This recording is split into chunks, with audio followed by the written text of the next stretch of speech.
The date is March 25, 2026.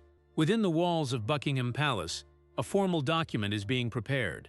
Not for the press, not for public consumption, a discreet, brief, carefully worded piece of paper that those drafting it had desperately wished would remain unnecessary. And upon its arrival at Bagshot Park, it validated something the British royal institution had resisted, acknowledging officially for years.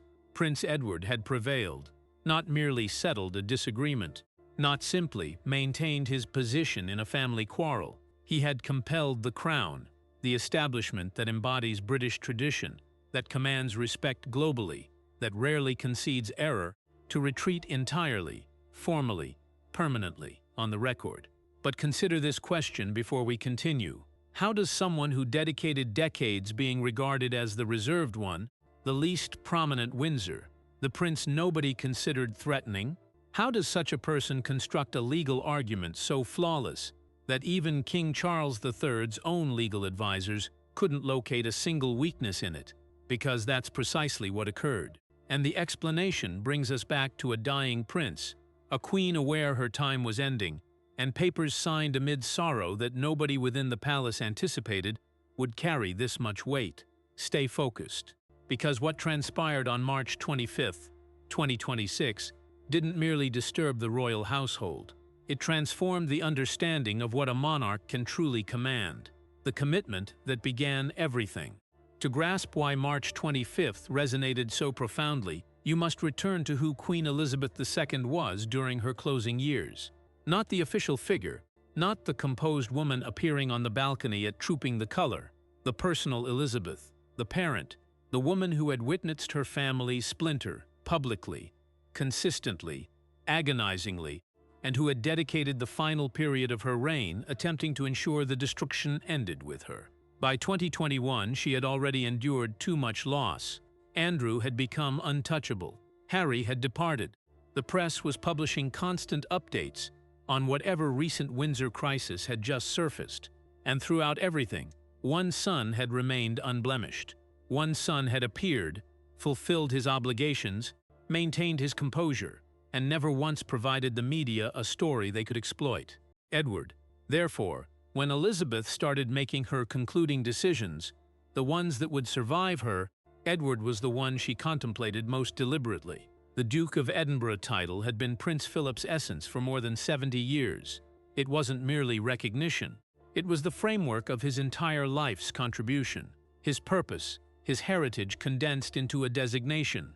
And Elizabeth understood, with the conviction of a woman who had observed men battle over far smaller matters, that without adequate safeguards, that title could be withdrawn, transferred, or subtly devalued the instant she was absent to protect it.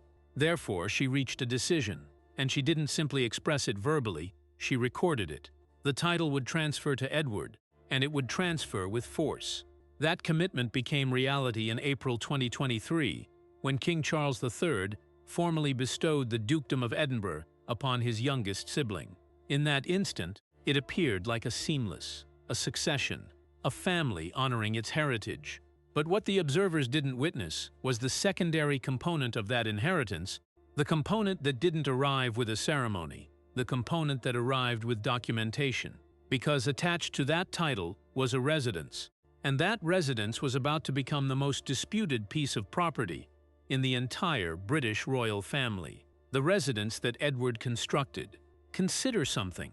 If someone offered you access to a deteriorating 120-room estate and specified the rent was £5,000 annually, but the condition was that you had to finance the renovations yourself immediately and restore it to a standard appropriate for royal occupation, would you accept that arrangement? Most wouldn't. But in March 1998, that was precisely the proposal presented to Prince Edward, and he agreed. Bagshot Park is not simply a residence. It occupies 51 acres within Windsor Great Park. It is a Tudor Gothic estate, with the kind of stature that makes people decelerate their vehicles when they pass by. It is the headquarters of the Dukedom of Edinburgh. It is, by any sensible assessment, one of the distinguished royal residences in England. But in 1998 it was a catastrophe. The structure had been neglected. An army chaplain's quarters before Edward, It had been permitted to decline, while the Crown Estate discreetly investigated alternative options. And those alternatives, recorded at the time, included converting the entire residence into a hotel or meeting facility. That was how minimal the establishment valued it. Insufficient to preserve it, insufficient to invest in it, adequate to transfer it and collect whatever rent they could. Edward accepted it, and then he accomplished something extraordinary. He invested £1.36 million of his personal money, private resources, money he had generated himself, before transitioning into full-time royal responsibilities. He channeled it into that structure. Complete restoration expenses reached nearly £3 million.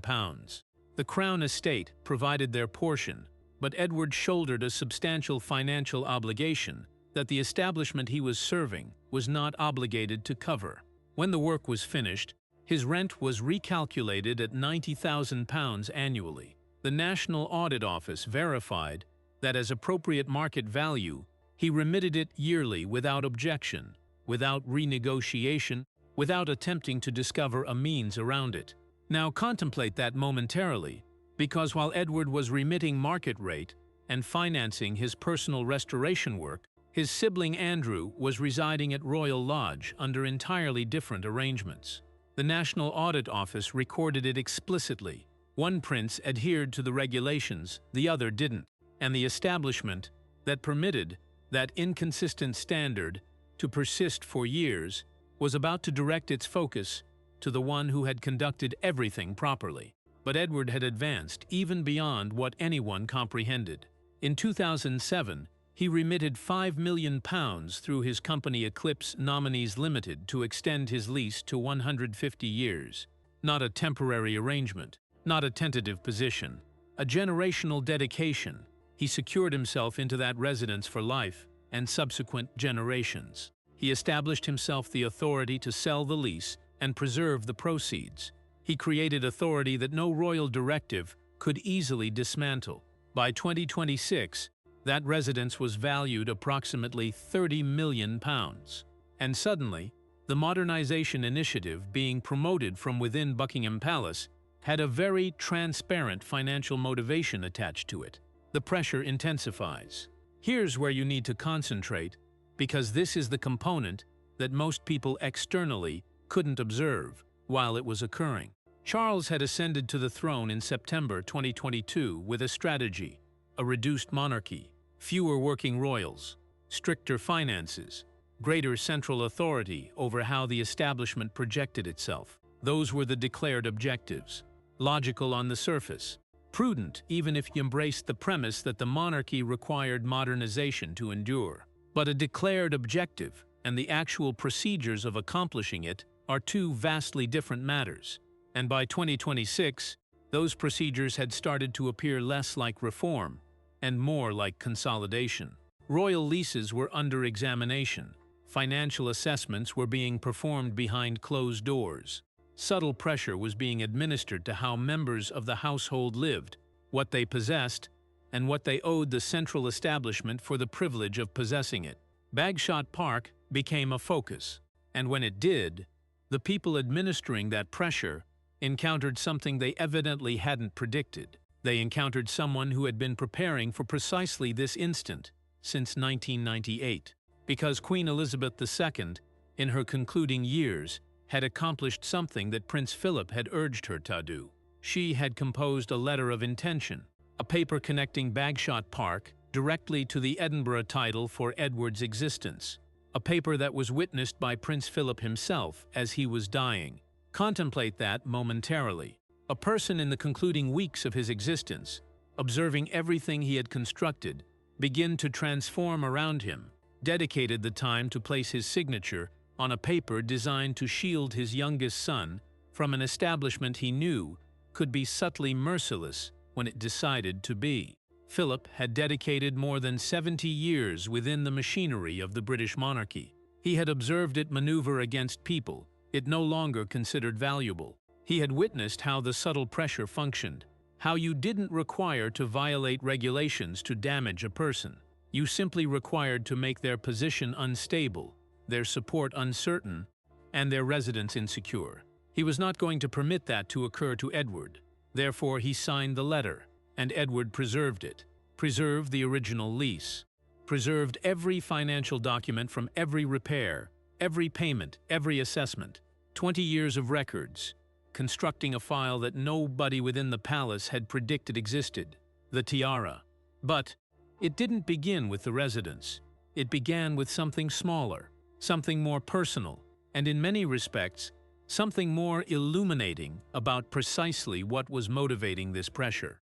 Earlier in 2026, before the attorneys arrived with their file, a palace representative appeared at the Edinburgh residence. The visit was characterized as routine, a jewelry assessment, a national heritage examination, standard protocol. That's how it was presented. What it actually was, stripped of the diplomatic language, was someone arriving with a clipboard to question jewelry that Sophie, Duchess of Edinburgh, had worn as her possession for 25 years. And at the focus of that assessment was one item, the Anthem tiara. This was not a random piece from a communal royal collection. It was created specifically for Sophie's wedding in 1999, commissioned by Queen Elizabeth II herself, constructed using 4 antique components shaped in a honeysuckle pattern, extracted from the personal collection of Queen Victoria. It was Elizabeth's personal present to the woman her youngest son was marrying. For nearly 2 decades, it was the sole tiara Sophie consistently wore. And that detail carries more significance than it might appear. Sophie was never provided the kind of unrestricted access to grand state tiaras that other senior royals possessed. That was comprehended within the household, never announced, never formally declared, but evident. The Anthem tiara was her crown, the one item that was entirely hers. Now that item was being questioned. The reasoning coming from the palace was legal in its presentation. Because the tiara contained stones from Queen Victoria's period, it could potentially be reclassified as crown possession. That would indicate transferring it to the central royal collection and requiring Sophie to request authorization each occasion she wanted to wear it. Her personal wedding tiara, a present from the woman who was as close to a parent as she had ever experienced, requiring authorization. But here's the thread you need to extract. Because if that reasoning holds, if a personal present from the monarch can be reclassified as crown possession based on its historical components, then where does it conclude? Every piece of jewelry Elizabeth gifted over her 70-year reign becomes vulnerable. Every personal present becomes subject to examination, and Queen Camilla's personal collection, which originated substantially from royal sources, falls directly into the identical trap. The reasoning of that argument consumed itself. Edward's legal team recognized it immediately. But they weren't simply going to identify the contradiction. They were going to eliminate it entirely. They presented a deed of gift, signed by Elizabeth in 1999. It classified the Anthem tiara explicitly as a private wedding present, not a state loan, not a communal asset, not held in trust. It belonged to Sophie, conclusively, but Edward had advanced beyond. In 1999, he had collaborated with royal jewelers to create a coordinating set of pearl jewelry for Sophie, a necklace and earrings designed to complement the Anthem tiara precisely. The materials were financed through the crown, but Edward possessed the design rights personally. His attorneys argued that the tiara and the pearl set constituted a single artistic entity connected to his personal design work. Remove the tiara and you damage that entity, and that provided him a legal dimension nobody had predicted. There was also something else in that file, something about a public instant that had nothing to do with law and everything to do with truth. In October 2019, at a reception in Buckingham Palace, recognizing the work of the Queen Elizabeth Diamond Jubilee Trust, Sophie was delivering a speech. In the middle of that speech, in front of senior royals and assembled guests, she turned to observe Queen Elizabeth II and expressed, without planning it, without thinking, "Mama," it emerged. In a room where every word is controlled, where every gesture is calculated, it emerged. And it communicated everything about who these two women were to each other. The woman who signed that deed of gift was the woman Sophie addressed as her mother. And now another woman was attempting to use legal language to remove that. By the afternoon of March 25th, Edward's attorneys delivered a direct warning. If the claim on the tiara was not withdrawn by end of day, they would release private letters composed by Elizabeth, letters that stated, explicitly and personally, her desire for Sophie to preserve complete ownership of her jewelry, and according to those familiar with the situation, those letters did not conclude at the tiara. They included statements about Camilla. The consequences of that were explosive. Charles had dedicated years rehabilitating Camilla's reputation, transforming her from one of the most unpopular figures in British public consciousness into Queen Consort. It had been a prolonged, deliberate, difficult process. Elizabeth's recorded sentiments about Camilla, the prolonged years of cold distance, the tension that never completely disappeared, the hesitant acceptance that arrived only near the conclusion, those were matters Charles had worked diligently to leave in the past. Those letters could resurrect them in a single afternoon. Anne intervenes. This is where everything transforms, because up to this point, the battle had been legal. Papers against papers, attorneys against attorneys, documentation against documentation. And then Princess Anne entered a private room within Buckingham Palace. To comprehend why that instant shifted everything, you have to comprehend that Anne and Sophie were not always connected. As recently as 2021, the distance between them was observable. Anne doesn't demonstrate warmth. She never has. If she doesn't experience it, she doesn't display it. That's been her entire public existence. But April 2021 altered the structure within the household. Philip died, and in the sorrow that followed, both Anne and Sophie advanced to support Queen Elizabeth II through her final year. They began encountering each other almost constantly. The distance between them closed, gradually and then entirely. By the time of Elizabeth's funeral in September 2022, the transformation was there for anyone observing. As they stood waiting for the coffin, Sophie extended and placed a subtle hand on Anne's back. A small gesture, barely observable, but genuine. And in a household that operates on controlled appearances, genuine gestures carry enormous significance. By March 2026, that subtle connection had become something protective and prepared to act. Therefore, when Anne entered that meeting with King Charles III, she was not there as a sibling attempting to mediate. She was there as a woman who had examined every paper in Edward's file and determined that what was occurring was incorrect. She proceeded straight to the point. She informed Charles that if he permitted this to continue, if he permitted private presents from their mother to be questioned, reclassified, or retrieved, then the statement of a monarch meant nothing. And then she expressed something that stopped the room.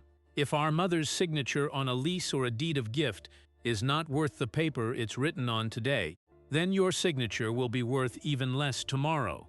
That is not a diplomatic statement.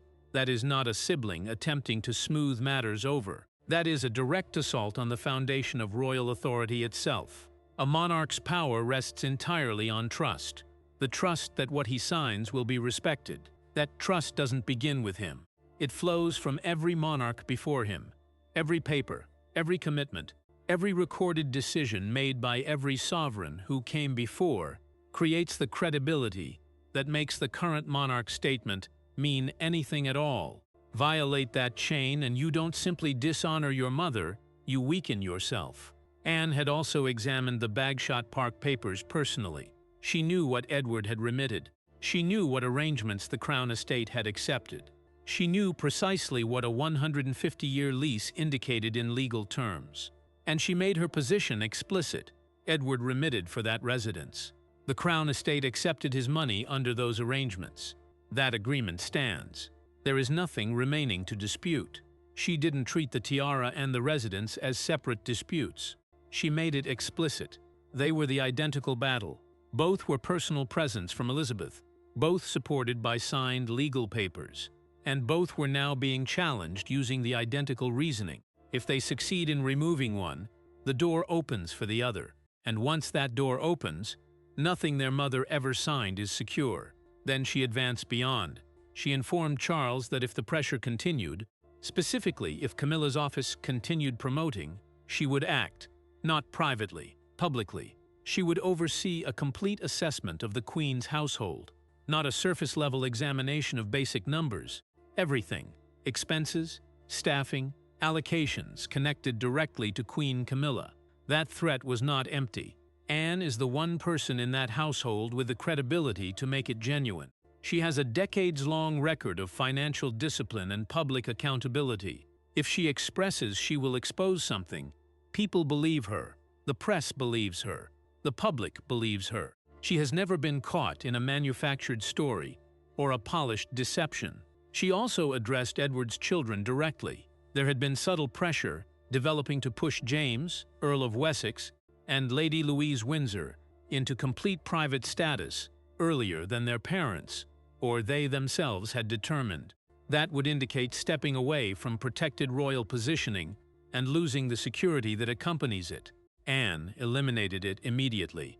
She had selected a private existence for her personal children, Peter and Zara, years ago. But that was her decision, made freely, without institutional pressure, without anyone determining the timeline for her. What she was observing now was different. It was external pressure being administered to children who had not made that decision, and she was not going to remain passive while that occurred. By the time she departed that room, Charles had no clean alternatives remaining. Support Camilla and risk destroying the credibility of his personal authority, or retreat and accept that some matters his mother determined are simply beyond his reach. There was no favorable version of either decision, the legal determination. After Anne's meeting, after the file had been examined incomplete, King Charles III's personal legal team delivered their conclusion. Prince Edward's position was virtually indestructible. Every paper held, the original lease, the financial documents, the letter of intention witnessed by Philip, the deed of gift for the tiara, 20 years of maintenance documents showing the crown, had benefited from Edward's stewardship of the estate. Every single component of the file stood up under scrutiny, and then arrived the detail that reportedly impacted Charles hardest of all. He had known his mother always protected Edward and Sophie. He had comprehended where her loyalty sat within the private dynamics of the household. But he had not known that Philip, in the final stage of his existence, had formally supported that protection in writing. He had not known about the witnessed letter. That transformed the entire character of what he was examining. Because it wasn't simply Elizabeth acting to protect her youngest son, it was both of them, together in the final period of their lives, ensuring that what they had constructed for Edward and Sophie would survive them. Charles had believed, since conferring the dukedom in April 2023, that he preserved some residual authority over what accompanied it, that as the monarch who granted the title, he still possessed a degree of control over its context and surroundings. His personal attorneys informed him in writing that he did not. What his mother granted Edward was not temporary. It was not conditional. It was not subject to royal examination or modernization initiatives. It was a legal inheritance, properly recorded, witnessed by two of the most senior members of the monarchy, and it was entirely beyond his reach. The handwritten message and the response. When the law failed him, Charles stepped outside it. He composed a private message, handwritten, sent directly to Bagshot Park, not through attorneys, not through palace channels. A personal communication requesting a family meeting. Contemplate what that indicates.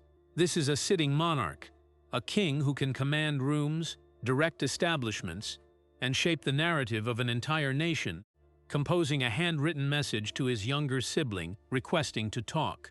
Because the formal channels had failed him entirely, the response he received made the situation absolutely explicit. Edward would not meet without his complete legal team present. That single response transformed everything that followed, because it informed Charles and everyone observing within the palace that this was no longer a family disagreement. It was no longer the kind of matter that gets smoothed over at a private dinner or buried in the comfortable silence of Windsor protocol. Edward was no longer operating as the younger sibling attempting to preserve peace. He was operating as someone who comprehended precisely what was at risk and refused to surrender any component of it without documentation and protection. And once a boundary like that is established in a household like this one, it does not get re-established. The palace divides. Here is what the public could not observe while the legal battle was being resolved. Within the palace, sides were forming. Staff members who had worked around Sophie and Edward for years began showing subtle support for the Edinburgh residents. Resentment toward the Queen's office started spreading through palace corridors that had always been defined by deliberate enforced silence. And where there are sides, there are disclosures. Private discussions that should have stayed contained began moving toward the external. Papers, internal messages, the framework of thinking that was supposed to remain within Buckingham Palace walls, all of it sat closer to exposure than it had ever been. The palace that constructed its entire identity on control was no longer controlling its personal residents. One insider, according to reports from those familiar with the situation, expressed it with devastating simplicity. The monarch is being led into a minefield. He is being urged to select between his wife's demands and his mother's final decisions. There is no outcome that does not damage the household. That is not a political problem. That is not a reputation management challenge. That is a structural fracture. And structural fractures in establishments like the British monarchy don't announce themselves loudly. They spread subtly, invisibly. And by the time anyone can observe the damage explicitly, the repair work is already impossible. There was also the public dimension, and that dimension was severe. At a time when ordinary people across Britain were navigating rising expenses, financial pressure, and the daily arithmetic of making ends meet, the perception of a monarch attempting to reclaim a residence from his sibling, a residence that sibling had personally financed, personally restored, personally preserved for nearly 3 decades. That perception, if it fully broke into public view, would not land well. It would not be forgiven quickly. The monarchy's survival has always depended on its ability to interpret the public mood. And the public mood in 2026 had absolutely no appetite for observing a monarch strip assets from the one prince who had actually remitted his personal way. The validation. Late on March 25, 2026, a formal message was sent from the office of the Master of the Jewel House to Sophie, Duchess of Edinburgh. It was brief, direct, no emotion, no explanation, no acknowledgement of what had led to that instant. The Anthem tiara would remain under her exclusive private control. That was it. At the same time, the examination of Bagshot Park was shut down. The official language described it as recognition of the Edinburgh household's role in preserving the estate.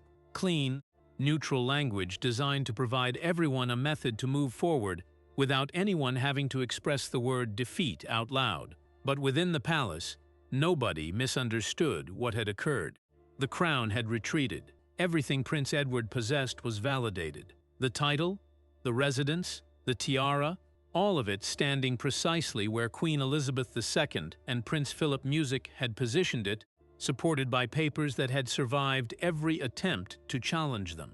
And here is why that carries significance beyond the immediate outcome. That formal message will sit in the archives long after every person involved in this story is gone. When it is interpreted in years ahead, and it will be interpreted, it will be explicit what it records. A claim was made, it failed, and the establishment was compelled to admit that failure in writing. What it required. The outcome was explicit. But outcomes in households like this are never clean. The relationship between King Charles III and Prince Edward has been permanently altered. Not visibly, not in the manner the public will observe it. They will continue to appear at the identical occasions. They will stand in the identical photographs. They will perform the unity that the monarchy requires. But within the household, everyone will know what occurred. They will know that one sibling had to proceed to attorneys to protect himself from the other. They will know that the establishment which raised them both, shaped them both, defined them both, became the weapon in that battle. That knowledge doesn't disappear. It doesn't get smoothed over by a handshake at a state occasion. It becomes component of the architecture of every interaction that follows. 2 centers of power now exist within the reduced Windsor structure. At Buckingham Palace, Charles and Camilla continue promoting their vision of a centralized, controlled, modernized monarchy. Away from that center, a different formation has emerged: Princess Anne, Prince Edward, Sophie. And according to those monitoring the household's internal dynamics, subtly supported by Prince William and Catherine, Princess of Wales. They are not organizing loudly. They are not issuing statements. They are maintaining a boundary, protecting what was constructed before, refusing to permit it to be rewritten by people who weren't there when it was constructed. That divide is now established. It isn't going to close. And, for James, Earl of Wessex, and Lady Louise Windsor, both observing their father navigate this battle from close distance, the lesson will remain with them for existence.